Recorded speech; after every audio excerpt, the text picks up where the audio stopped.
menegaskan di banyak pihak yang bahwa Radio Jasa siap apabila perjanjian MULC ini dihadapi. Syuhada Aceh yang merupakan anak para pejuang yang pada masanya dengan kesadaran yang paling tinggi telah menghibahkan, telah mewakafkan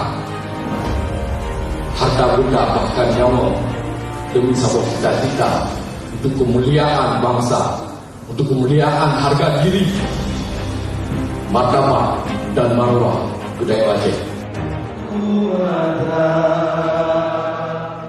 Yang membahagia sejahtera syar'i dalam terang Allah pula yang mulia. Betul beli berarti akan perang dunia. Mana di Asia? Karena Rusia dengan China pakat kawanan. Amerika dan lain-lain memusuh kawanan. Maksudnya dengan Aceh. Tentera Aceh, bangsa Aceh, semangat perang Aceh.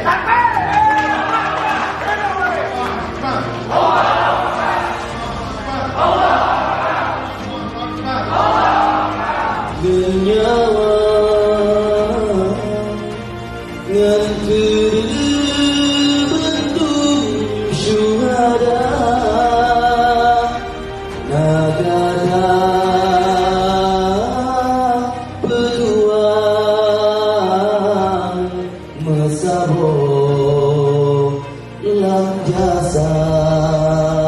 Bahwa jika seandainya partai politik mendapatkan kursi DPR 50% plus 1, insya Allah semua akan kita berbuat dalam pemilihan.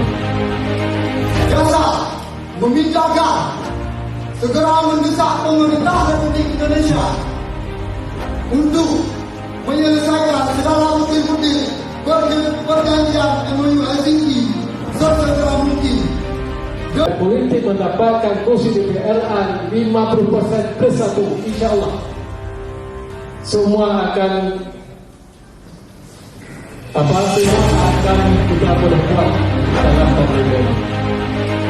Jasa memintakan segera mendesak pemerintah Republik Indonesia untuk menyelesaikan segala butir-butir perjanjian MULC sesegera mungkin demi keberlangsungan perdamaian Aceh. Poin ketiga, jasa meminta memberi atensi khusus kepada pemerintah Aceh, dalam hal ini Gubernur dan DPR untuk mengkaji ulang poin-poin dalam Undang-Undang Republik Indonesia Nomor 11 Tahun 2006 tentang pemerintah Aceh atau lebih dikenal dengan sebutan UUDA harus sesuai dengan amanah MULC.